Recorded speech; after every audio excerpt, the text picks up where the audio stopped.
Hey, beautiful people. It's your girl, Tanya Weeders, ECMG Creative Hope All is well. And I just wanted to share one of the questions that was posed on Quora. We're on Quora where you get to ask and answer so many questions regarding your interests, your expertise, and, just stuff that you know. So join us over there. It's a really great community. And I thought I'd bring it over here so we can do some cross branding, cross promo, and we can get you in and out as soon as possible. So, how can you find more customers? No, I'm not going to read this straight because you know who I am. I have personality. All right. Some of the answers that were coming before mine, I absolutely did love and I enjoyed. And I just added, I wish someone had told me this when I had first started, is that get as much help as you can, as much help as possible. Ask for help, outsource help. Don't try to do everything yourself because the burnout is real. Don't think it's so. You look on the YouTubes and see how many of these influencers have burnt the out because it's hard trying to do everything by yourself. So get the help. The burnout is real and we got something for you. So the key here is to diversify your ask.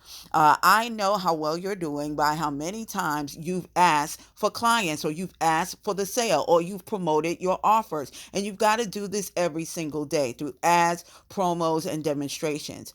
Think those delicious samples being cooked, that's how they get you, being cooked in any given big box store that you never intended on buying, but somehow they wound up in your shopping cart. Meaning the best way to get more clients is to know who they are, what interests them the most, and engage them where they are. You want to go even deeper? Get 3 different types of customers that you love working with and do a deep dive of their interests and run your campaigns solely based on them. And when you do that, you'll be winning every single day without fail. Winning means capturing the content, capturing the contact information of every one of those folks who have an interest in what you're selling, right? And what you're offering. Engagement means to interact. It means to discuss, to chime in and give them your professional perspective with options, not offers. The worst thing to do is walk up to somebody and be like Lenny from Good Times, shout out to those of you who know who that is, and talk about, brother, could I interest you in, I don't know you. I didn't even come here for this, especially when you're on the internet. Listen, if people don't know you, they're not going to buy from you immediately. There are a faction of people, but in however, comma, who will buy things just because they can.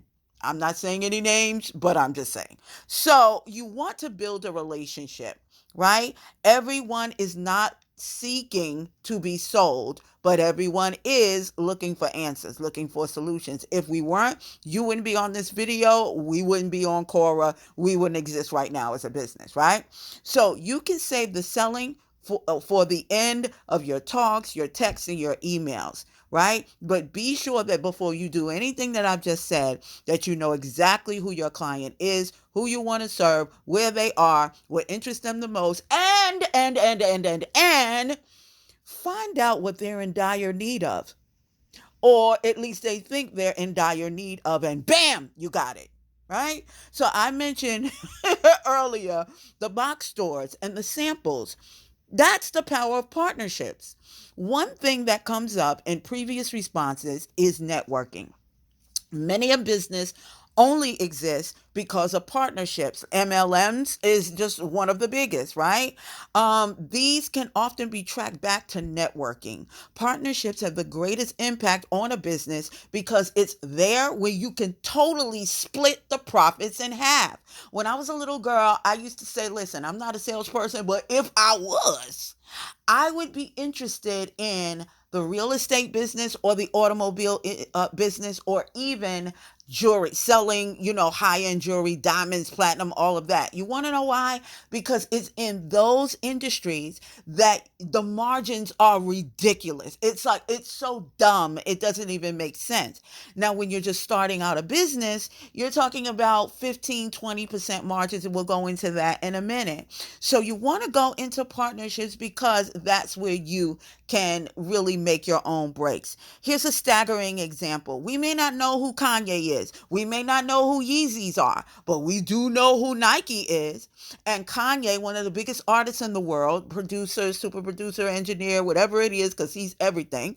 Um, he has these sneakers, high end, high fashion sneakers, footwear, whatever he's calling them, called Yeezys. Nobody knows who that is, but they know who Yeezy is. They may not know what it is, but they are. The fact that this apparel company is partnered with Nike is everything. So Yeezy, this kid who is what, 20 some odd years younger than Michael Jordan, who is the top grossing, shoe seller at Nike.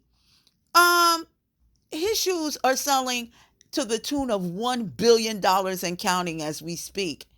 $1 billion may not mean anything to you. 15% may not mean anything to you. But when you put those numbers together, that's hundreds of millions of dollars. Partnership. That's the power of partnership and positioning yourself so that you know your worth. Because if anyone knows their worth, it's Kanye. When you position yourself with people and know your worth, you can come away with making money off of something that you don't even have to work for. All right. So let me give you a more down to earth civilian example of partnerships. And that would be startups. This is the era or the gilded era of startups. Understand that all of them that are seeking, they start out by seeking money or rounds of phases of funding for their business, meaning we need money to start our business. And most of these are partnerships because the names of the investors carry weight and they get attention of buyers. For example, if I'm following a particular investor, when he says that he's signing off on this idea, all of those who buy into him as an investor and trust his work, his ethic, his integrity, we're going to go over and see what this project is about. And quite naturally, we're going to buy into it as well, right? So understand there's something in it for everybody. All right. But when you go into partnerships, you have to first understand this, that something is in it for everyone. If you have an angel investor, they might have a goodwill ask of you in return, except for, instead of, a return on investment in terms of percentages. One of the greatest feats that I've seen this done with is Bombas. And they make us investors, not just in their offers, but in the way that they offer. Bombas, spelled BOM as in man, BAS. They are a sock company, and they have this kind of charitable giving inside of every single offer. So where Kanye is asking for 15% off of everything sold, what Bombas is doing is letting you know that every single time you buy one pair of socks, one pair or however many pairs that you buy, it's matched with giving away a pair of socks to those who are in most need or can never afford to get their own. I think that is like magnificent, and that's an example of a goodwill buy versus a goodwill offer. It's the same concept, it's just carried out in a different way. So what does all of this mean for you as a civilian owner of a business? It means that you never really start with nothing. Even if you don't have a dime or 5 cents or $5 to invest in your business, your ideas are worth something. So you should partner with businesses and enterprises, people that see your something to the extent that they're willing to split the profits with you later, right? Now, first and foremost, you have to know yourself. You have to know your business. You have to know what your true value and valuation is, in order for you, number one, not to be taken advantage of, but to use that as leverage, right? Use that as leverage so that you can get what you want and need. So the recap here is the takeaways that you should take from this. How do you get more clients and customers?